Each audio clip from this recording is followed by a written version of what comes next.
Hi hello friends, പെട്ടെന്നൊരു sweets കഴിക്കണം, അതും വളരെ എളുപ്പത്തിൽ കഴിക്കുകയും വേണം. എന്നാൽ പിന്നെ ദേ ഇതുകൊണ്ട് ഇങ്ങനെ ഉണ്ടാക്കിയെടുക്കാം കേട്ടോ. അപ്പോൾ ദേ വീഡിയോ ഇഷ്ടമാവണമെങ്കിൽ എല്ലാവരും ഒന്ന് ലൈക്ക് അടിച്ച് സപ്പോർട്ട് ചെയ്യണേ. ഇതിൻ്റെ കളറ് കണ്ട് ഞെട്ടൊന്നും വേണ്ട കേട്ടോ, ഞാൻ യാതൊരു കളറും ചേർത്തിട്ടില്ല, ഇതിൻ്റെ യഥാർത്ഥ കളറാണ് കേട്ടോ ഇത്. അപ്പോൾ ദേ ഈ താരം കൊണ്ടാണ് ഞാൻ ഇന്നത്തെ സ്വീറ്റ്സ് ഉണ്ടാക്കുന്നത് കേട്ടോ. ഇത് നന്നായിട്ട് ദേ കട്ട് ചെയ്തിട്ട് നല്ല പേസ്റ്റ് ആക്കിയിട്ട് അരച്ചെടുക്കുക കേട്ടോ. അപ്പോൾ ദേ അരഞ്ഞ് കിട്ടിയില്ല എന്നുണ്ടെങ്കിൽ കുറച്ച് വെള്ളം ചേർത്തിട്ട് അരച്ചെടുക്കുക, കുഴപ്പമൊന്നുമില്ല കേട്ടോ. പിന്നെ വേണ്ടത് കോൺഫ്ലവറിൻ്റെ മിക്സാണ് കേട്ടോ. കോൺഫ്ലവർ ഒരു 5 ടീസ്പൂൺ കോൺഫ്ലവർ വെള്ളത്തിൽ കലക്കിയെടുക്കുക. ഞാനിവിടെ പാലിലാണ് കലക്കിയെടുത്തേക്കുന്നത്. വെള്ളത്തിൽ കലക്കണമെങ്കിൽ അങ്ങനെ കലക്കിയെടുക്കുക കേട്ടോ. ഇനിയിപ്പോൾ കോൺഫ്ലവറിന് പകരം മൈദ, അരിപ്പൊടി, ഗോതമ്പൊടി അതൊക്കെ വേണമെങ്കിൽ അങ്ങനെ ആയാലും ചെയ്യട്ടെ, ഹെൽത്തി ആയിട്ട്. ഇതും കുഴപ്പമൊന്നുമില്ല, പെട്ടെന്ന് ഉണ്ടാക്കാൻ പറ്റണമെങ്കിൽ ഇങ്ങനെ ചെയ്യട്ടോ. പിന്നെ വേണ്ടത് നട്ട്സാണ്. നമ്മളെ വീട്ടിൽ നമ്മളെ കയ്യിൽ എന്ത് നട്ട്സാണോ ഉള്ളതെന്ന് വെച്ച് കഴിഞ്ഞാൽ അത് ചേർക്കാം കേട്ടോ. കപ്പലണ്ടി വേണമെങ്കിൽ അതും ചേർക്കാം. ഞാനിവിടെ ചേർത്തേക്കുന്നത് അണ്ടിപ്പരിപ്പ്, കറുത്ത മുന്തിരി, പിന്നെ കുറച്ച് തേങ്ങാക്കൊത്തും കൂടി നെയ്യിൽ വറുത്ത് വെച്ചിട്ടുണ്ട് കേട്ടോ. വെയിൽ വറുക്കാണ്ട് ഇടണമെങ്കിൽ അങ്ങനെയും ചെയ്യാം കേട്ടോ. ഇനിയിപ്പോൾ നമുക്കിത് എങ്ങനെ ഉണ്ടാക്കാൻ നോക്കാം. അപ്പോൾ അതിനായിട്ടൊരു ചട്ടി വെച്ചിട്ട് നല്ല ഒരു കട്ടിയുള്ള ഒരു പാത്രം തന്നെ വെക്കണം കേട്ടോ, അല്ലെങ്കിൽ അടി പിടിക്കേ. പിന്നെ അതിലേക്ക് 2 ടീസ്പൂൺ നെയ്യ് ഒഴിച്ച് കൊടുത്തിട്ട് നമ്മൾ നേരത്തെ അരച്ച് വെച്ച ജ്യൂസില്ലേ അതങ്ങോട്ട് ഇട്ട് കൊടുക്കുക. ഇനി നന്നായിട്ട് അതൊന്ന് വെന്ത് കിട്ടണം, ഈ പപ്പായ നന്നായിട്ട് വെന്ത് കിട്ടണം, അതുവരെയും ഒന്ന് മിക്സ് ചെയ്ത് കൊടുക്കുക കേട്ടോ. ഇതിൽ കുറച്ച് വെള്ളമൊക്കെ ഉണ്ടാവും. വെള്ളം ഉണ്ടെങ്കിൽ അതൊക്കെ ഒന്ന് പൊട്ടണ ഒരു ഇതുണ്ടാവും കേട്ടോ. അപ്പോൾ ഒന്ന് നീങ്ങി നിൽക്കണേ, അതൊന്ന് പൊട്ടിക്കഴിയണ വരെ ഒന്ന് മിക്സ് ചെയ്ത് കൊടുക്കുക. പിന്നെ ഇനി നമുക്ക് മധുരത്തിന് ആവശ്യമനുസരിച്ച് പഞ്ചസാര ചേർത്ത് കൊടുക്കുക കേട്ടോ. ഇനിയിപ്പോൾ പഞ്ചസാരക്ക് പകരം ഹെൽത്തി ആയിട്ട് ശർക്കര വേണം എന്നുണ്ടെങ്കിൽ ശർക്കര ആയാലും അത് ഉരുക്കിയിട്ട് ചേർത്ത് കൊടുക്കുക കേട്ടോ. ഞാനിവിടെ മധുരം കുറച്ച് കൂടുതൽ വേണം, അതുകൊണ്ട് ഞാൻ കുറച്ച് പഞ്ചസാര എടുത്തിട്ടുണ്ട്. ഇനി നന്നായിട്ട് മിക്സ് ചെയ്യുക. പഞ്ചസാരയൊക്കെ ഒന്ന് മെൽറ്റായി വരുന്നവരെ നന്നായിട്ട് മിക്സ് ചെയ്ത് കൊടുക്കുക കേട്ടോ. ഇനി നമുക്ക് ഈ മധുരം ഒന്ന് ബാലൻസ് ചെയ്യാനായിട്ട് ഒരു നുള്ളു ഉപ്പിട്ട് കൊടുക്കുക കേട്ടോ.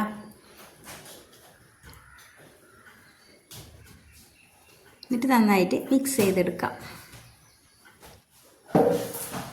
ഇതിൻ്റെ കളറ് കണ്ടിട്ട് ഞെട്ടൊന്നും വേണം കേട്ടോ. ഇതിൻ്റെ യഥാർത്ഥ കളറാണ്, ഞാനൊരു കളറും ഞാൻ ചേർത്തിട്ടില്ല കേട്ടോ. പക്ഷെ കുറച്ച് കഴിയുമ്പോൾ ഈ കളറ് കുറച്ചൊന്ന് കുറയുന്നുണ്ട് എൻ്റെ കയ്യിൽ, അതെന്താണെന്ന് കാണിച്ചു തരാം കേട്ടോ.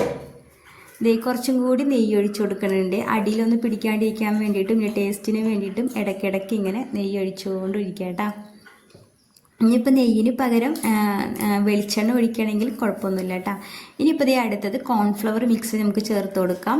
കോൺഫ്ലവർ ചേർക്കുന്നതിന് മുന്നേ ഒന്നും കൂടി ഒന്ന് മിക്സ് ചെയ്തിട്ട് ഒന്ന് ഇളക്കിയിട്ട് വേണം ഒഴിച്ചു കൊടുക്കാനായിട്ട്, അല്ലെങ്കിൽ അടിയിലിങ്ങനെ കട്ടായിട്ടിരിക്കും. കണ്ട, ഇത് ഞാൻ പാലിൽ മിക്സ് ചെയ്തത് കൊണ്ടാണ് ഇതിൻ്റെ യഥാർത്ഥ കളറ് കുറച്ചൊന്നും മങ്ങിപ്പോയിട്ടുണ്ട്. എന്നാലും കുഴപ്പമില്ല, കുറച്ച് കഴിയുമ്പോൾ അത് ശരിയായി കിട്ടുന്നുണ്ട് കേട്ടോ. അപ്പോൾ ഇങ്ങനത്തെ യഥാർത്ഥ കളർ, ഈ കപ്പങ്ങയുടെ യഥാർത്ഥ കളർ തന്നെ കിട്ടണം എന്നുണ്ടെങ്കിൽ എന്താ പറയുക, വെള്ളത്തിൽ കലക്കിയിട്ട് ഒഴിക്കണം കേട്ടോ. അപ്പോൾ ദേ അതും കൂടി ചേർത്തിട്ട് കുറച്ച് കഴിയുമ്പോൾ കളറ് കുറേശ്ശെ വരുന്നുണ്ട് കേട്ടോ. നന്നായിട്ട് അങ്ങോട്ട് മിക്സ് ചെയ്ത് കൊടുക്കുക. ഇടയ്ക്കിടയ്ക്ക് നെയ്യ് ഒഴിക്കാൻ മറക്കരുത് കേട്ടോ. നന്നായിട്ട് അങ്ങോട്ട് മിക്സ് ചെയ്തെടുക്കുക, അത്രേ ഉള്ളൂ കേട്ടോ. ഇതിങ്ങനെ വിട്ട് പോരുന്ന ഒരു പരുവാകുമ്പോൾ ഇതിൻ്റെ സംഭവം റെഡിയാവും കേട്ടോ. ഇത് ഇടയ്ക്കിടയ്ക്ക് നെയ്യ് ഒഴിച്ച് കൊടുക്കുന്നുണ്ട്. നേരത്തെ പറഞ്ഞ പോലെ ലാസ്റ്റ് കുറച്ച് വെളിച്ചെണ്ണ ഒക്കെ ഒഴിക്കുകയാണെങ്കിൽ ശരിക്കും നല്ലൊരു ടേസ്റ്റ് വരും കേട്ടോ. ഇത് കണ്ട, ഇതൊന്ന് ആയി തുടങ്ങുന്നുണ്ട് കേട്ടോ. കണ്ട, കളറ് അതിൻ്റെ തിരിച്ച് വരുന്നുണ്ട്.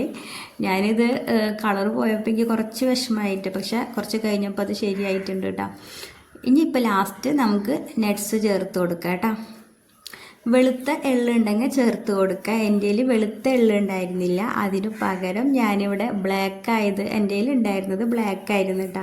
അപ്പം ഞാൻ അത് കുറച്ച് ചേർത്ത് കൊടുത്തിട്ടുണ്ട്. പിന്നെ ഞാൻ കുറച്ച് വെളിച്ചെണ്ണ ഈ സമയത്ത് ചേർത്ത് കൊടുക്കണ്ട കേട്ടോ. വെളിച്ചെണ്ണ ചേർക്കുമ്പോൾ നല്ലൊരു മണവും ടേസ്റ്റും കിട്ടും കേട്ടോ. അതിനായിട്ടാണ് ഞാൻ ഇത്തിരി വെളിച്ചെണ്ണ ചേർത്ത് കൊടുക്കുന്നത്. നല്ല രസമുണ്ടായിട്ട് വെളിച്ചെണ്ണ ചേർത്തപ്പോൾ.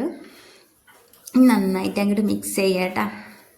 ഞാൻ നേരത്തെ പറഞ്ഞില്ല, ഈ കറുത്തത് കണ്ടിട്ട് ആരൊന്നും വിചാരിക്കേണ്ട, കരിഞ്ഞതൊന്നുമല്ല കേട്ടോ. ഇത് എള്ളാണ്, കറുത്ത എള്ളാണ് കേട്ടോ ഞാൻ ചേർത്ത് കൊടുത്തത്. എള്ള് നല്ലതാണല്ലോ, വെളുത്തതും കറുത്തതും ഒന്നും ഇല്ലല്ലോ അല്ലേ.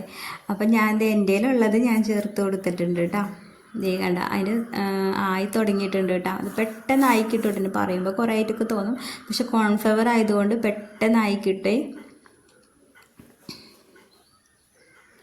നന്നായിട്ട് അങ്ങോട്ട് മിക്സ് ചെയ്തെടുക്കുക. ഈ ചട്ടിയിൽ നിന്നൊക്കെ വിട്ടു പോരുന്ന ആ ഒരു ഇങ്ങനെ ഓടിക്കളിക്കും, ഇത് എങ്ങോട്ട് നീക്കിയാലും ആ ഒരു പരുവത്തിൽ ആവുന്നത് വരെ ഒന്ന് ഇളക്കി കൊടുക്കുക കേട്ടോ. ഇനിയിപ്പോൾ മൈദ ആട്ടപ്പൊടിയൊക്കെ ആണെങ്കിൽ കുറച്ചും കൂടി സമയം എടുക്കും, അത്രേ ഉള്ളൂ കേട്ടോ വ്യത്യാസം. ഇനിയിപ്പോൾ ഇതേത് ഇങ്ങനത്തെ ഒരു പാത്രത്തിൽ, ഏത് പാത്രമായാലും കുഴപ്പമൊന്നുമില്ല, അതിൽ കുറച്ച് നെയ്യൊക്കെ ഒന്ന് തടവിയതിന് ശേഷം അതങ്ങോട്ട് ഇട്ട് കൊടുക്കുക കേട്ടോ. ഞാൻ അത് ഇടുന്ന വീഡിയോ ഒന്നും കാണിച്ചിട്ടില്ല കേട്ടോ, അതൊന്നും എനിക്ക് കിട്ടിയില്ല, മിസ്സായിപ്പോയി. ലാസ്റ്റ് ഞാൻ ഒരു കുറച്ച് അലങ്കാരത്തിന് വേണ്ടി കുറച്ചും കൂടി ഒന്ന് അണ്ടിപ്പരിപ്പ് മുന്തിരിയൊക്കെ ഒന്ന് ഇട്ട് കൊടുത്തിട്ടുണ്ട് കേട്ടോ. ഇനി ഒരു 3 മണിക്കൂറൊക്കെ ഒന്ന് വെച്ച് തണുത്തതിന് ശേഷം ഇതെന്ന് എടുക്കുക കേട്ടോ. അടിപൊളിയായിരിക്കും കേട്ടോ. എന്തായാലും ഉണ്ടാക്കി നോക്കണേ. പപ്പായൊക്കെ എല്ലാവരും വീട്ടിലുള്ളതാണ് അല്ലേ. അപ്പോൾ എന്തായാലും ഉണ്ടാക്കി നോക്കണം. പെട്ടെന്ന് ഇത് ഇളകി കിട്ടും കേട്ടോ. കേട്ടോ നല്ല സോഫ്റ്റാണ് കേട്ടോ, അടിപൊളിയാണ്, നല്ല ടേസ്റ്റും ഉണ്ട്. അപ്പോൾ ഒരു പ്രാവശ്യം എന്തായാലും ഉണ്ടാക്കി നോക്കണം കേട്ടോ. ഇത് കുറച്ച് കഴിഞ്ഞപ്പോൾ ഈ കളറായിട്ടുണ്ട് കേട്ടോ. അത് ഞാൻ പറഞ്ഞല്ലോ, പാല് ചേർത്തത് കൊണ്ടാണ് കളറ് കുറച്ച് മങ്ങിയത് കേട്ടോ. അതെല്ലാം വെള്ളത്തിലായിരുന്നെങ്കിൽ നമ്മൾ ആദ്യം കണ്ട കളർ തന്നെ കിട്ടുമായിരുന്നു കേട്ടോ. അപ്പോൾ ആ ഒരു അബദ്ധം പറ്റിപ്പോയതാണ്. നിങ്ങൾ യഥാർത്ഥ കളറ് വേണമെന്നുണ്ടെങ്കിൽ പച്ചവെള്ളത്തിൽ തന്നെ ചെയ്യണം കേട്ടോ. അപ്പോൾ ഇത്രയേ ഉള്ളൂ. വീഡിയോ ഇഷ്ടമാവണമെങ്കിൽ എല്ലാവരും ഒന്ന് ലൈക്ക് അടിക്കുക, സപ്പോർട്ട് ചെയ്യുക. Okay, by.